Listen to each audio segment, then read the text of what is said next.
ಸ್ನೇಹಿತರೆ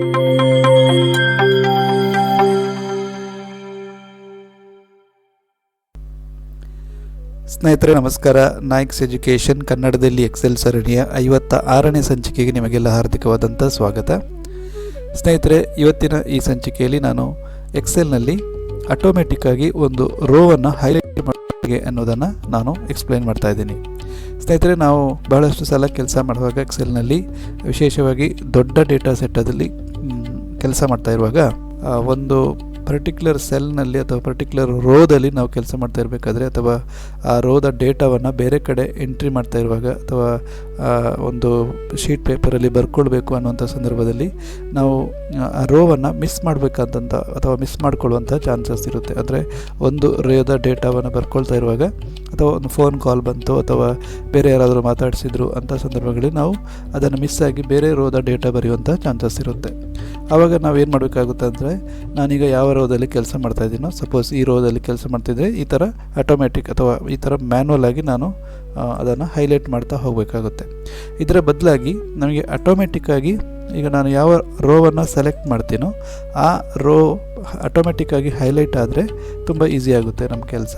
ಸೊ ಈ ಥರ ಆಟೋಮೆಟಿಕ್ಕಾಗಿ ರೋಗಳನ್ನು ಯಾವ ರೋ ಸೆಲೆಕ್ಟ್ ಮಾಡ್ತೀನೋ ಆ ರೋ ಹೈಲೈಟ್ ಆಗಬೇಕು. ಈ ಥರ ಹೇಗೆ ಮಾಡೋದು ಅನ್ನೋದನ್ನು ನಾನು ಇವತ್ತಿನ ಈ ವಿಡಿಯೋದಲ್ಲಿ ನಿಮಗೆ ಹೇಳಿಕೊಡ್ತಾ ಇದ್ದೀನಿ. ಬನ್ನಿ ಹಾಗಾದರೆ ರೋವನ್ನು ಆಟೋಮೆಟಿಕ್ಕಾಗಿ ಹೈಲೈಟ್ ಮಾಡೋದು ಹೇಗೆ ಅನ್ನೋದನ್ನು ನಾವು ಈಗ ಕಲ್ತ್ಕೊಳ್ಳೋಣ. ಸೊ ನಾವೀಗ ಶೀಟ್ ನಂಬರ್ 3ಗೆ ಹೋಗ್ತಾ ಇದ್ದೀನಿ. ಇಲ್ಲಿ ನೀವು ಫಸ್ಟಿಗೆ ಡೇಟಾವನ್ನು ಸೆಲೆಕ್ಟ್ ಮಾಡ್ಕೋಬೇಕಾಗುತ್ತೆ. ಸೊ ನಿಮ್ಮ ಡೇಟಾ ತುಂಬ ದೊಡ್ಡ ಡೇಟಾ ಆಗಿದ್ದರೆ ನೀವು ಶಾರ್ಟ್ಕಟ್ಟನ್ನು ಯೂಸ್ ಮಾಡಿಕೊಂಡು ಡೇಟಾವನ್ನು ಸೆಲೆಕ್ಟ್ ಮಾಡ್ಕೋಬೋದು. ಸೊ ನಾನಿಲ್ಲಿ ನನ್ನ ಡೇಟಾ ಸ್ವಲ್ಪ ದೊಡ್ಡ ಡೇಟಾ ಆಗಿರೋದ್ರಿಂದ ಇದನ್ನು ಶಾರ್ಟ್ಕಟ್ ಯೂಸ್ ಮಾಡಿಕೊಂಡು ಸೆಲೆಕ್ಟ್ ಮಾಡ್ತಾಯಿದ್ದೀನಿ. ಯಾವುದು shortcut? Control plus shift plus arrow keys. So ಈ ಥರ ಡೇಟಾವನ್ನು ಸೆಲೆಕ್ಟ್ ಮಾಡಿಕೊಂಡು ಆಮೇಲೆ ಹೋಮ್ ಟ್ಯಾಬಲ್ಲಿ ಕಂಡೀಷನಲ್ ಫಾರ್ಮ್ಯಾಟಿಂಗ್ ಅಂತ ಇರುತ್ತೆ. ಕಂಡೀಷನಲ್ ಫಾರ್ಮ್ಯಾಟಿಂಗಲ್ಲಿ ನೀವು ನ್ಯೂ ರೂಲ್ಸನ್ನು ಸೆಲೆಕ್ಟ್ ಮಾಡ್ಕೋಬೇಕು.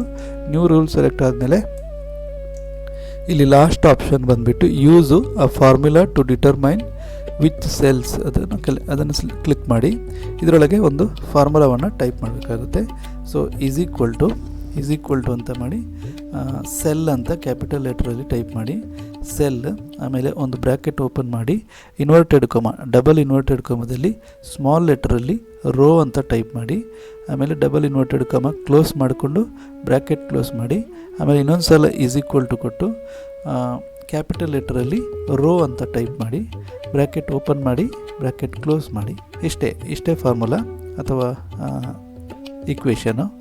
ಇಲ್ಲಿ ಇದನ್ನು ಫಾರ್ಮೆಟ್ ಅಂತ ಟೈಪ್ ಮಾಡಿ, ಕ್ಲಿಕ್ ಮಾಡಿ, ಫಾರ್ಮೆಟ್ ಮೇಲೆ ಕ್ಲಿಕ್ ಮಾಡಿ. ಇಲ್ಲಿ ಯಾವುದಾದ್ರೂ ಕಲರನ್ನು ಸೆಲೆಕ್ಟ್ ಮಾಡ್ಕೋಬೋದು. ನಾನಿಲ್ಲಿ ಸಪೋಸ್ ಯೆಲ್ಲೋ ಕಲರನ್ನು ಸೆಲೆಕ್ಟ್ ಮಾಡ್ಕೋತೀನಿ. Click okay. ಆಮೇಲೆ ಇನ್ನೊಂದು ಸಲ ಇಲ್ಲಿ ಓಕೆ ಕ್ಲಿಕ್ ಮಾಡಿ.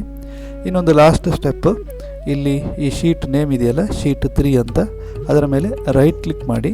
ರೈಟ್ ಕ್ಲಿಕ್ ಮಾಡಿದಾಗ ಇಷ್ಟೆಲ್ಲ ಆಪ್ಷನ್ಸ್ ಕಾಣಿಸುತ್ತೆ. ಇಲ್ಲಿ ನೀವು ವ್ಯೂ ಕೋಡ್ಗೆ ಹೋಗಬೇಕು. ವ್ಯೂ ಕೋಡ್ನಲ್ಲಿ ಈ ಥರ ಆ್ಯಕ್ಟಿವ್ ಸೆಲ್ ಇದು ಇಲ್ಲಿ ನೀವು ಫಸ್ಟಿಗೆ ಜನರಲ್ ಅಂತ ಇರುತ್ತೆ. ಈ ಥರ ಇದನ್ನು ನೀವು ವರ್ಕ್ಶೀಟಿಗೆ ಚೇಂಜ್ ಮಾಡ್ಕೋಬೇಕು.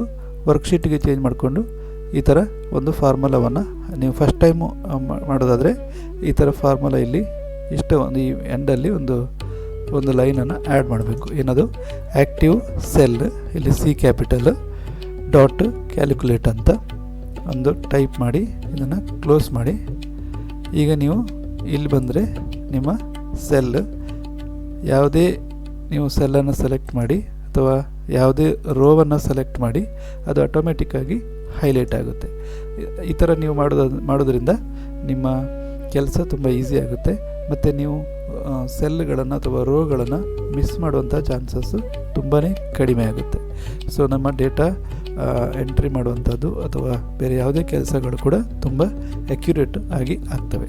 ಸೊ ಇದು ಆಟೋಮೆಟಿಕ್ಕಾಗಿ ರೋವನ್ನು ಹೈಲೈಟ್ ಮಾಡೋದು ಹೇಗೆ ಅನ್ನುವಂಥದ್ದು ಇವತ್ತಿನ ಈ ವಿಡಿಯೋದ ಟಾಪಿಕ್ ಆಗಿತ್ತು. ಹೋಪ್ಫುಲಿ ಈ ವಿಡಿಯೋ ನಿಮಗೆ ಇಷ್ಟ ಆಯಿತು ಅಂತ ಅಂದ್ಕೊಳ್ತೀನಿ. ದಯವಿಟ್ಟು ನನ್ನ ಈ ಪ್ರಯತ್ನಕ್ಕೆ ನಿಮ್ಮ ಮೆಚ್ಚುಗೆ ಇರಲಿ. ಹಾಗಾಗಿ ನನ್ನ ಈ ವಿಡಿಯೋವನ್ನು ಲೈಕ್ ಮಾಡಿ, ಹಾಗೆಯೇ ನನ್ನ ಈ ಚಾನಲನ್ನು ಸಬ್ಸ್ಕ್ರೈಬ್ ಮಾಡ್ಕೊಳ್ಳಿ ಅಂತ ಹೇಳ್ತಾ ಇವತ್ತಿನ ಈ ವಿಡಿಯೋವನ್ನು ಇಲ್ಲಿಗೆ ಮುಗಿಸ್ತಾ ಇದ್ದೀನಿ. ನಮಸ್ಕಾರ.